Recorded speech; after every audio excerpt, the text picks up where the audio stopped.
Well, today we have a special guest joining us through the magic of the internet since, social distancing is still a thing. Please welcome to the show, Kira Buckland. Welcome. Hello. So, Kira is a voice actress for many, many anime and video game titles. You probably know quite a few of these, and just a small handful of her notable roles. She was in JoJo's Bizarre Adventure, she was in Kakegurui, Love Live, the Danganronpa series, and many, many others. But probably most notably, at least recently, you were 2B from Nier Automata. Yes, that's correct. And also brand new role, Mitsuri Kanroji from Demon Slayer. Right. Mm-hmm. Episode just premiered last weekend as of the time we're recording this. Awesome. Yay. I believe you can watch that on Toonami, right? Mm-hmm. Yeah, so I think Saturdays you can check that out. And we're really looking forward to it. We actually haven't seen Demon Slayer yet, so not yet. I'd be interested to check it out, especially now that the dub is going live. Yes. Oh, yeah, it's a really popular show because people love the characters and story and fights and everything. So as you might know about our podcast, we don't actually pick an anime series to talk about. We kind of leave it up to fate and let randomness decide. So I was kind of looking back at our previous episodes and trying to figure out if we had any overlap with Kira, and it turns out we do. So some of our previous episodes that we talked about, you were Julis from Asterisk War, which is kind of one of the lead roles from that show. Mm-hmm. Yeah, she was a lot of fun. Yeah. And also the Senpai Red Blood Cell from Cells at Work. Mm-hmm. Which that one was a more recent role that we just did. Yeah, that was a pretty recent episode. Yeah. Awesome. Yeah, she's super cute. Her big sister character is kind of like a new character type for me to play, so that was a lot of fun. For me, I think Kayla alluded to this before we started recording. I'm very into fighting games and part of the FGC kind of scene. Ooh, me too. Oh, really? Yeah. I used to play competitively. I don't have time to sit and practice for hours anymore. Same, yeah. Yes. My brother just bought me GranBlue Versus, and I finally booted it up last week for a couple hours. Nice. Yeah, I joke about that because it's funny because my character's not playable, but she shows up in Grand Super for a second and is like, you can do it, Gran, or whatever. And I joke that because Kyle McCarley had to spend all of Nier Automata supporting me, Right. I'm here to provide backup or whatever. And it's now I have to support him. Good. Tables turn sometimes. In addition to that, you were also in Skullgirls and Street Fighter V and BlazBlue Cross Tag, as well as Soul Calibur VI as two different characters. Yeah, and Dead or Alive. That was my first game where I voiced a playable character in a fighting game. Oh, that must have been exciting for you. Yeah, that was like I don't know a lot of people who play Dead or Alive, to be honest, but it was so exciting and so special to me because that was my biggest goal of my career. I mean, I feel like a lot of actors, they have these really lofty goals, I want to be a Disney princess, and it's sure, in a perfect world, that would be amazing. But kind of going into my career, I just wanted to be a playable character in a fighting game, and that was my ultimate goal.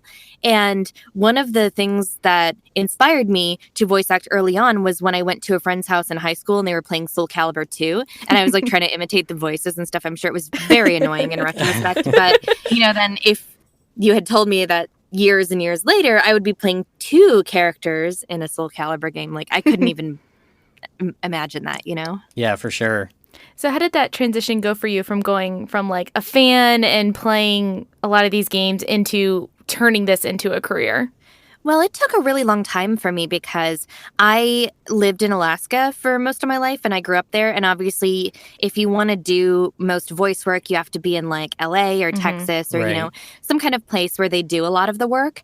And so I just did a bunch of online stuff and, I didn't get paid for it or anything, but it was just flash animations, student projects, indie games, back before indie games were crowdfunded and could pay and that sort of stuff. So I did so much just I'll do a voice for this person's video or, something like that. And so it took me a really long time to actually be able to move out to LA and then transition because, even when you start, you can get your first role or your first, even if it's a big project or whatever, but it takes so long to make that consistent. And I feel that's not what a lot of people realize. Because I think a lot of aspiring actors feel that if they can just get their first role or get their foot in the door somewhere, then that's it. But it's very much like not like that, because the challenge isn't, I mean, it is a challenge to get there, but it's also a challenge to work consistently enough to make it your career. You know, I've had like a lot of other jobs. I think my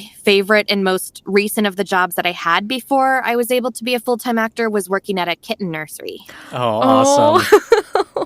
So I bottle fed and cleaned up a lot of kittens' messes. Yeah, I was going to say, is that a dream job or is it actually kind of crappy? Both, and literally. Oh, yeah. Yeah, it's definitely both, you know, but people are like, oh, you get paid to play with kittens all day and bottle feed. And it's like, yeah, but kittens are messy. It seems like you have a lot of careers that are like that, where from the outside, people will look at it and be like, oh, that must be so amazing, that thing that you're doing. And then to actually be in it is a lot different. Yeah, I think that's every job. Like, I don't think there's any like perfect career out there that has no drawbacks. I mean, even acting, like, obviously, which is what I wanted to do more than anything. Like, it's wonderful and I love it, but it's also hard because you have to constantly be like, okay, where is my next job going to come from? And, you know, it's like a lot of like, you know, the fun part is playing a character, you know, getting into a character's head, performing, that sort of stuff. The hard part is basically that you have to run a business. You know, I started my own business finally to make everything official. And it's like, you know, all the accounting and all like taxes, that kind of stuff. Like, it's not fun, you know? Yes, I know that world too well. Yeah. So I think that's kind of like Kayla and I both have like full-time jobs that are very different than our podcasting. And I'm sure you would love to be full-time podcasting now, Kayla. Yes. But I know that in our like full-time fields, there are a lot of misconceptions about the kind of work that we do. And that's kind of what you're getting at with the kittens and with voice acting in general. What are some common misconceptions, things that you hear all the time that you would really love it if it never came up again, like things that just drive you kind of crazy? Oh, that's a really good question, because I've actually written some articles about this because, you know, people would say this or that. And I was like, well, no, that's not really how it works. Because one of the misconceptions that I see, especially by like predatory sites, because there's a lot of like really good classes and teachers out there, but then there are some like online courses that there's some that are legitimate and then others that just try to prey on new people who want easy money. And they're like, oh, if you do voiceover, you can stay at home and make tons of money without, you know, doing any work. And it's like, that's not, you know, that's not really like how it works, because you have to like, there's so many people who want to do this. Like, it's a very competitive field. It's not like, you know, decades and decades ago where maybe they would do a game and just have like the developers do the voices or something. Like, now it's like you have hundreds of people, sometimes thousands, auditioning for a project. And so it's like you have to train really hard. Like, you have to, a lot of people think, oh, if I can do like a lot of voices, I can sound like these DBZ characters. And, you know, I've been told I have a voice for voice acting, like that kind of stuff. And, you know, the biggest thing that any actor who's working right now will tell them is, well, that's great. You know, that can help you to have a big range, but you have to be an actor. Like, that's what's going to get you the part. It's not like because you can sound like a cute anime character. It's like, you know, being able to play that character and bring them to life. Like, it's the same thing. It's why like a lot of actors are like theater trained. I mean, I'm not personally, because I knew that I wanted to do voice specifically, but I'm a trained actor. Or like if you do on camera or something, it's a really similar concept. Like, just because you don't have to memorize lines or act with your body, it's like you still have to kind of break down the character, which that's the other thing, is a lot of people think that we get to like look at the scripts in advance and make all these choices. It's like, no, it's all cold reading. So yeah, you get in there and then they're like, okay, here's a script, go. And you have to make really quick choices. So there's that. And also, I think a lot of people think that the actors get to record together because maybe they see like videos of how anime is recorded in Japan, or like how like a lot of Western animation is recorded. Because here I feel like the only thing where it's like common to have the actors record together is like Western animation. But for anime, for most video games, that sort of stuff, we all come in one at a time. And so the voice director, part of what they have to do is make it sound like we're talking to each other when it's all spliced together in the project. Yeah. Yeah, I come from an audio background, and so I got to see a lot of that, of how different it is, the kinds of things that they would teach you for doing like film sound versus video games, especially ones imported from Japan, where it's quite different. Oh, yeah, that's another thing. Because, I mean, I deal with a lot of, like, dub haters and stuff. I mean, who doesn't, you know? It doesn't really bother me because it's, like, they're always going to be out there. But Sure. another thing is I think that people who really hate dubs just assume that the actors go in there and do whatever they want and make up stuff on the screen. It's like, no, like, before a project gets to us, it's gone through like the localization team, like it's gone through all these layers, and the script is like generally finalized by the time that we get it. Maybe the director will change something for like wording or just to make it like a little more conversational, that sort of thing. But it's like, we're not, you know, we don't have the power to make those choices. Right. Like, it's funny if people get mad about like name pronunciations, because it's like, I speak Japanese. Believe me, it hurts me to pronounce stuff wrong if I have to. But, you know, you just got to do what they ask for. And, you know, it's like also, it's like we have a voice director who's supervising everything. A lot of times we have clients in the room from like the company or the localization team. So it's like, we're not just going in there and like doing whatever. Like, especially now, there's so much respect towards the original source material. So, you know, for example, if I'm working on like a fighting game or whatever, it's like I'm hearing the original Japanese and matching that. Yeah. So you had talked about leading from fighting games. You had talked about how some of that kind of stuff inspires you and pushes you towards wanting specific roles and trying to just develop your career towards that. But kind of outside of your career, what are some media that really inspire you? Like, it could be anime, it could be video games, but also like if you read books or watch any good Netflix shows, what other kinds of things are interesting to you? So hands down, like the media that inspired me like more than anything, like my number one favorite show of all time, which anyone who knows me will know what the answer is going to be, but JoJo's Bizarre Adventure, that completely changed my life. It's like kind of inspired me as a person and as an artist. Oh man, maybe she shouldn't go listen to our JoJo episode. Oh no, why? Oh, well, so our show, we only watch like the first 4 episodes of the very beginning. Yes. And then we kind of make a snap judgment about it. And that's like the point of the show. So people keep telling us like, no, you got to go watch Stardust Crusaders. The first season isn't the best one. Yeah. Or you know, Diamond is Unbreakable. And we would love to go back and do those, but in our personal time. Yeah, our personal time outside of the show. I feel like with JoJo, like it definitely gets better over time because there's 8 parts and each part is kind of like its own thing. Yeah. So, you know, the series has been going on since 1987. So the series is literally as old as me. Right. But it's like there's so many ways that it's evolved and changed. And, you know, even if you look at the art style, it's so different now than it was in parts 1 or 2. Right. Yeah, for sure. So sorry to interrupt you. So you guys there, didn't get to stand yet. Stands. Yeah, No, not yet. Okay. Yeah, there's a lot of stuff. I think it's definitely worth like checking out more of it if you get a chance. Yeah, for sure. So sorry, we interrupted you. Other types of media that you are into? Yeah. Music is a really big thing for me. I love like 70s and 80s rock, especially. Actually, JoJo inspired a lot of my taste in music. I know that sounds super weeby, but it's true. Like, you know, because they reference so much classic rock, and my big obsession is obviously David Bowie. He's like my creative inspiration. Yes, same. Love Awesome. David Bowie.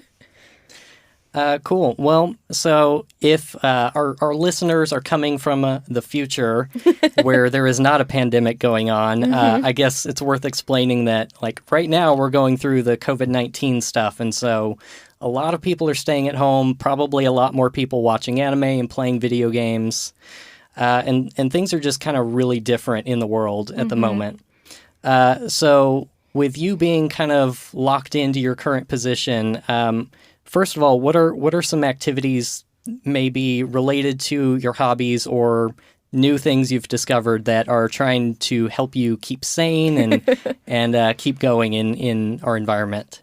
Well, I've been playing a lot of Animal Crossing, as has everybody I know. Right.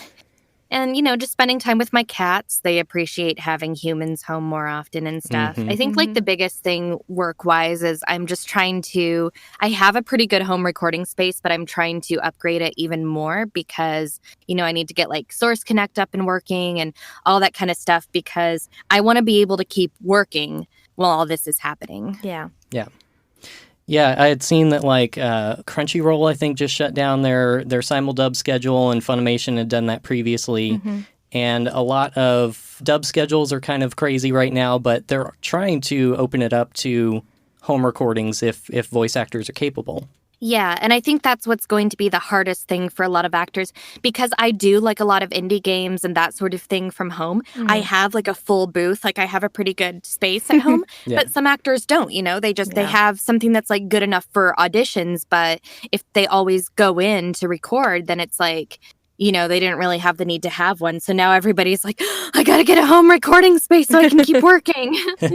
Yeah. So I saw that you are, I guess, currently open for commissions. What kind of work does that involve, and what kind of things do you usually see coming through as projects that you might participate in? I think what I see a lot from just kind of putting stuff out online is indie games and things like that. And I'm always open to doing projects for smaller creators as long as, obviously the rates are decent and stuff like that. And, I'm willing to give people a break here and there if it's they're a small team just trying to do what they can with their budget or whatever. I actually run a community called Voice Acting Club, and we kind of connect voice actors with content creators. So a lot of adminning that is just kind of, overseeing the day-to-day stuff of the community because we have about 5,000 people on our Discord community. So wow, that's amazing. Yeah, it's a lot. Thankfully, there's a really good mod team who's working every day to important work, in these online times. Yes. Cool. I think that about wraps up anything we were wondering. Is there anything else you want to boost or anything that is interesting to you right now that you would be interested in talking about? Well, I'm obviously super excited about Demon Slayer. I guess I do have, if anyone wants autographed art prints for through next month, the month of April, I'm doing an online store. It's currently my pinned tweet on my Twitter account. And so if you want to get a really nice art print of one of my characters and I'll sign it for you and I'll write a little handwritten note and all that kind of stuff. So I just think it's a nice, I don't do a lot of conventions anyway, but for, the actors who do, especially, they're not getting to meet people and sign stuff. So I just wanted to have that option for it's hey, none of us can go to events right now, but if you want something signed, here's our store. Yeah, that's awesome. I've seen a few other voice actors do the same thing, especially with a bunch of the conventions, in the next couple months being shut down. They're just I'm going to extend my, autograph shop for, however long. Right. Yeah. And Kira's Twitter account is @KiraBuckland, so you can check out what she's doing there. And we'll also include links in our show notes and when we post this episode on social media. Cool. Well, thank you guys so much for having me. It was a lot of fun. And please stay safe and healthy during quarantine. And hopefully we'll all get out of this and things will be okay. Yeah, definitely. Same to you. Appreciate it. Thank you so much for being here. Yeah, thanks a bunch. Thank you. All right. Bye. Bye. Bye.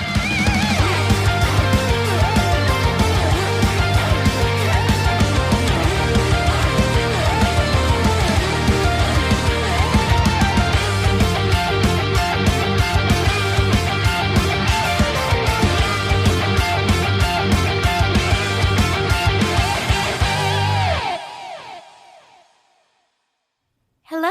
Yes, hello. Hi, sorry. Hello? Hi, I'm here. Hey, can you hear us? Can't you hear us? Oh, no. Okay, I'll keep talking. Hopefully Colin will be able to fix it. Hello? I cannot hear you for some reason. Oh, no.